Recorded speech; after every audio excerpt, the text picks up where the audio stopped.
Hi, this is me, Gary Williams, and I'm joined by my dear friend, Jon Nickoll. Hello, John. Hello, Gary. I thought it would be just a nice idea to have a little chat with some fellow artists just to see how we're all coping with this crazy virus business. So, where are you for a start? I'm currently in my home on the extreme southeast coast of England, in Ramsgate, Kent. I've got a nice, lovely old Victorian house, so lots of space to hunker on down. And basically, like all of us, kind of locked down. Really, I mean, heading out onto the beach once a day for a walk with the kids. That's where I am. Yeah, enjoying being at home. Got any gigs? No gigs at all. Last gig was. He's laughing. He's joking. Every day's a gig for me, Gary. No, my last gig was just over a week ago. Friday night at the Savoy in the American Bar was the last one, and I drove up from Ramsgate to the Savoy, and as I parked outside the hotel, just at that moment, Boris Johnson made the announcement that bars and clubs and restaurants were forcibly being shut down.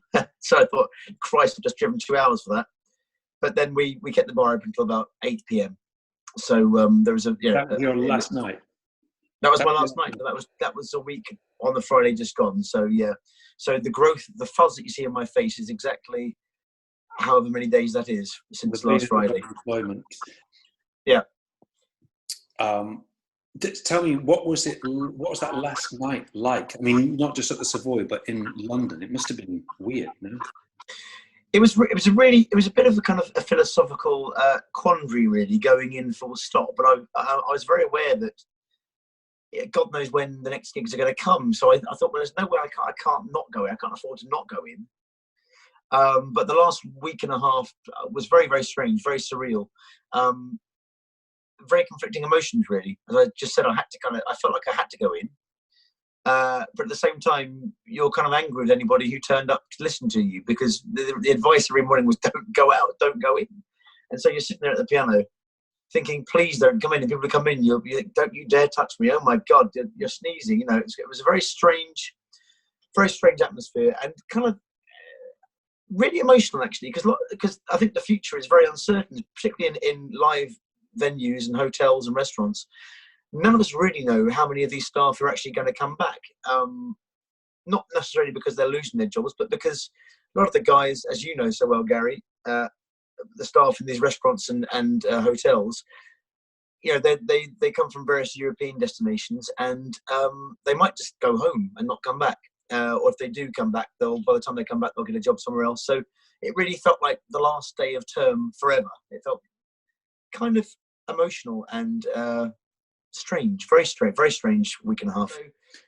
In terms of how we're coping, I am basically the de facto teacher of the kids now. I have a 9-year-old and a 5-year-old, so I've now become. I had these fantasies that I would now I could work on my masterwork, my music and my albums and all that kind of stuff. The reality is that I'm teaching the kids from 9 to kind of 2:30. Get the kids to bed at kind of 8 o'clock, and then have a glass of whiskey and fall asleep face down on the bed sobbing. That's what's happening. And Laura's really busy, so there's nothing I can say. I can't make her feel guilty or anything. But actually, her work chills out a little bit, I think, in a few weeks' time. So the plan is that we'll kind of hopefully, this is the really poncy stuff, but I'm going to need, you know, to keep myself sane, I'm going to need to feel like I'm doing a few productive things creatively. Are you getting time to do anything creative now, or it's just what you've said? Not really, not yet. Although having said that, and I think you'll relate to this, Gary, and I reckon loads of musicians out there will do too. There are quite a few simple housekeeping jobs that I've kind of got going. For instance, a couple of things, kind of finished recordings that I've never done anything with. It's a really good time right now to just throw stuff up online that you just haven't got round to doing, because as you and I have talked about, Gary, in our off air, as it were, it's a really good time for streaming. It's a great time. People are at home listening to music and passing around the internet. Right? Yeah. So there's a couple of things that I'm in the process of chucking up online So I've been taking care of that stuff. But in terms of sitting down at the piano and doing new stuff, I haven't had time yet. But hopefully that will come. Have you noticed a difference in the number of people that are streaming your tracks online? Yes, although I use an online distributor called TuneCore. I think basically it's TuneCore and CD Baby, the two majors. I know that you tend to use CD Baby, and I tend to use TuneCore. Yes, streaming stats are looking extremely healthy, actually, which is very encouraging, because that basically is my only income stream for the foreseeable future. So that's really gratifying. I've got loads of stuff up there. Hardly any of it's under my own name. It's all various kind of kids' music and relaxation stuff and odd things like that. Talk about it's doing really well. The only slightly frustrating thing is that it seems that I've thrown a few things up, and understandably, I suppose, actually I emailed TuneCore just this morning. Understandably, it seems like the administrative workings of TuneCore are a bit slow right now. So the track I submitted for digital distribution a week ago, which still hasn't been given the green light or been okayed yet. So that's quite kind of frustrating. I hope what's the name of that track? I couldn't possibly tell you. I got my children to record a rap, and it's about the current situation that we're all under. But I'm not going to betray my monetary secrets. But this is one of the great. I mean, I think we can talk about this a little bit. That you're one of the few people I know that actually really makes money out of streaming, because I mean, what they pay us when a track is listened to on Spotify or streamed anywhere. I mean, it's so pitiful, isn't it? Your greatest hit is 20p, isn't it? What? Your greatest hit is 20p. Oh my God! If you listen to it like 4,500 times, at least. I mean, it is like a tiny fraction of 1 penny, isn't it? And you just literally need thousands and thousands, hundreds of thousands of downloads or plays, streams rather, for it to give you any kind of meaningful money. I mean, we've talked about this before. Like, that whole thing just doesn't really. That whole business model just doesn't really work now. You can spend. I mean, unless you're getting an album made really, really cheap, and you're somehow, getting lots of streams, they just don't pay for themselves, which is why we need to perform live, which is why even stars need to perform live again, because albums just don't do it. But you have found a way of making tracks, music, which aren't really the traditional sort of American songbook stuff that you do, but where there is a demand. What you've kind of found out where the demand is for streaming, and you're exploiting that. And I know you don't want to tell anybody what it is, do you? It's adult entertainment. No, basically, it's a curse and a blessing, because the fascinating thing is, the great thing about CD Baby and TuneCore and all of these sites is, if they're half decent, of course, is that they give you the opportunity to access information that previously, in previous generations, record companies would presumably sit on. And the sobering and slightly depressing and bewildering fact is that anything with my name on it gets about 3 streams a year. And if I'm doing something like that was me, you're welcome. Yeah, if I'm doing something like some kind of tutorial track to help your toddler learn how to poo in a potty, it gets a lot of streams a day. And so basically, it's a curse and a blessing. But I kind of divide my head into very different categories. There's the kind of stuff that I when I'm feeling like I'm being an artist or a creative musician, there's that stuff. And then I think, okay, well, I this one. Then I put the other head on and think, right, I'm going to get this thing up online today, and it's going to be a baby sleep relaxing, whatever it might be, and that makes 1,000% more streams than anything with kind of, in my mind, would be have more artistic integrity. Yeah.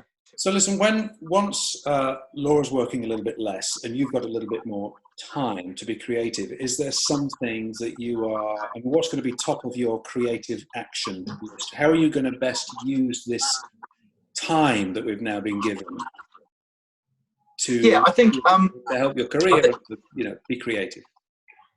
I think I've got 2 things really. Well, 3 things probably. It's a great opportunity to try and. I've got a really big repertoire, but it's probably a bit stale. So it's a great time to learn some new material, which I never feel like I had the luxury of time to do generally. So that's one thing. So it learn some new stuff. Secondly, do more of the kind of the streaming stuff that I do. We were just talking about all that kind of stuff. And three, then do stuff that I kind of songwriting. Obviously, is something that I really am very passionate about, and something that you and I have worked together on a lot. And so just do some stuff for me as well. You've just reminded me, because like we're working on some material now, aren't we? And the ball's in my court, because I asked you to send me some stuff, and you sent me like a load of stuff, and now I do need to do that. But I find the days actually go by very quickly. I'm not bored yet, and no, I'm the opposite. I don't have time to do the things that I want to do. So yeah, it's definitely on the list. But I find it quite hard getting all the things on. But maybe ask me again in a month, and I'll have done everything there is to do. If people want to find you online, what's the best way? If they want to find your music online, find out where you... Yeah, I guess I just check Googling my name, really. Jon Nickoll, that's Nickoll, Jon Nickoll, Jon Nickoll, Nickoll. And I'm all over the place. I mean, on various platforms. Yeah, so just Google my name and I'll turn up. Yeah. Last thing I want to say, actually, also, I think it's really... What do I want to say?